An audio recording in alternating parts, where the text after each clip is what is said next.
Okay, that's fine. Go ahead. You can be a Muslim queer person over in Queens, New York. Don't come to Kuwait. America is totally lost. We're so screwed up. It's beyond repair.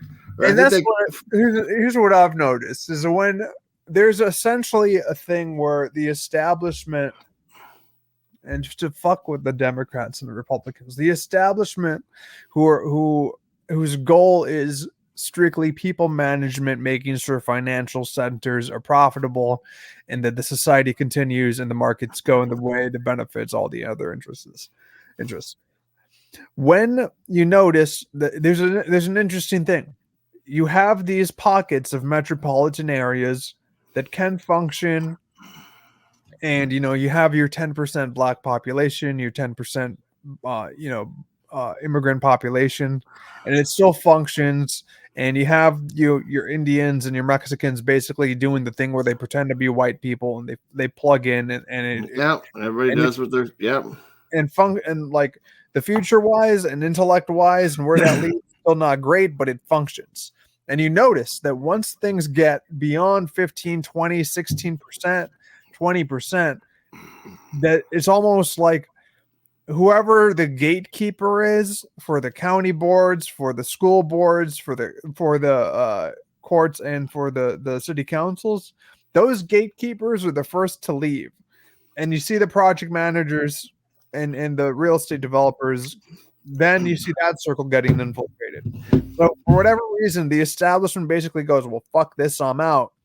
And then it's full on bullshit, Soviet Marxists, black Marxists, and gay stuff everywhere. And I feel like that's the thing where at some point you reach a number where they're just like, because at the end of the day, like the elite still understand human biodiversity and where that leads to the future. And once a number of a percent gets too, okay, well, these aren't the people who are the ancestors of people who are a financial benefit, because every person is either a net positive or net negative to the system. That's just how it is. And when they see here's this group that is a significant net negative in this centered area, in this controlled area, it's not, you just see that, you just see every resistance to it that was institutionalized and strong from said establishment just goes all right off to Long Island.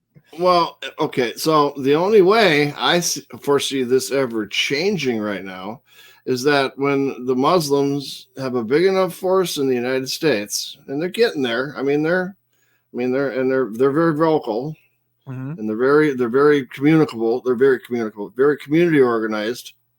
When they decide that paying the federal government taxes to our federal government, who don't help them at all in their minds, is wrong. So we're not going to pay taxes. We're going to start our own government and pay our taxes to ourselves. When our federal government's going to step in, so when they start funding their all their own little projects themselves, that's going to cause a problem.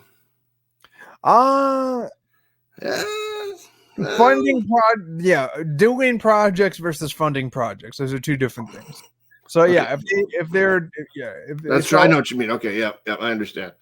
So but you're right, because it's the same, and I would say maybe would see this happen as we see the steps going further with it in Europe and London and the UK first. And the reason I say that is the same thing that we've seen watching this for a while. Oh, the people who our nation helps out in the Middle East, they are aware that their actions that we support, that our government supports, is going to cause refugees, that is going to destabilize other countries, that for numerous theological and political reasons, Israel views as a threat. Now, we as the Muslim population grows throughout Europe, it's always been like, oh, well, it's not a big deal. We'll get along, melting pot. Blah, blah, blah. But every time it gets to like 10 or 15%, then you see them fucking organizing politically. And then it's like, that's not a positive oh, look, the mayor of London is now someone whose great grandfather was probably, Oh, cooking food in a shit river or whatever, washing their clothes in some dirty water. of all the immigrants that the United States and other countries in the world, of all the immigrants that the United States have welcomed into their country, right? The Irish, the Mexicans, the South Americans, the Chinese and stuff. They don't chant in their home countries, "Kill Americans." Right? There's not big protests in Mexico about "Kill Americans." There's not big protests in Colombia, South America, "Kill all Americans." You go over to the Muslim countries and they protest, "Burned our flag," and y'all "Kill Americans." Yet we welcome them as immigrants into our country when they hate the country. Well, I mean, they should hate the country. That makes sense. But like, there's that, and then they can do whatever they want to. We just don't have to let them in. Well, we shouldn't let any of those people you listed in. For one, we're full. We're full. Well, sold out. The other thing is that we have however many of them are saying fuck Americans. Like, that's not.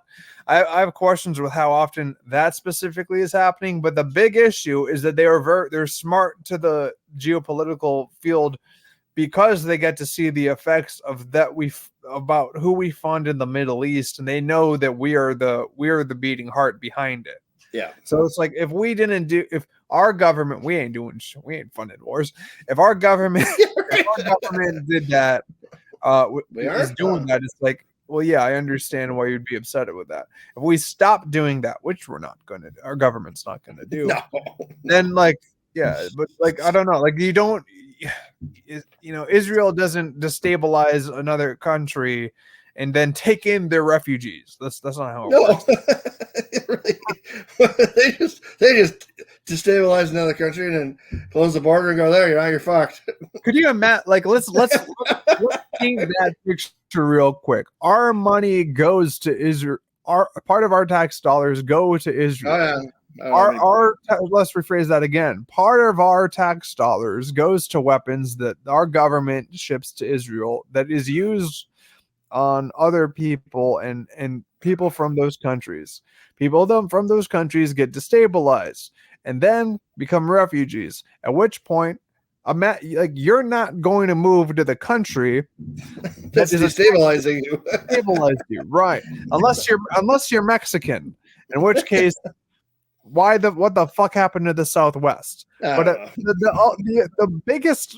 the biggest joke of it all is, instead of going to that country, if that country was like, oh, well, the people who are funding us, now we're going to send you people who we destabilized with their money to them.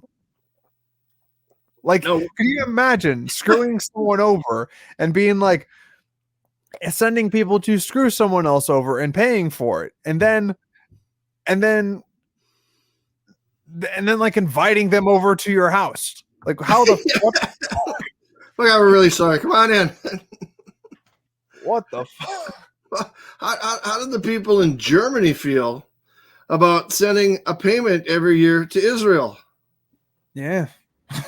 It's like we can't even say anything because we're mandated by law to pay this country that's destabilizing the entire Mideast by themselves, and we're paying for it. What level of rabbinical Kabbalistic magic is this? No. Oh my God.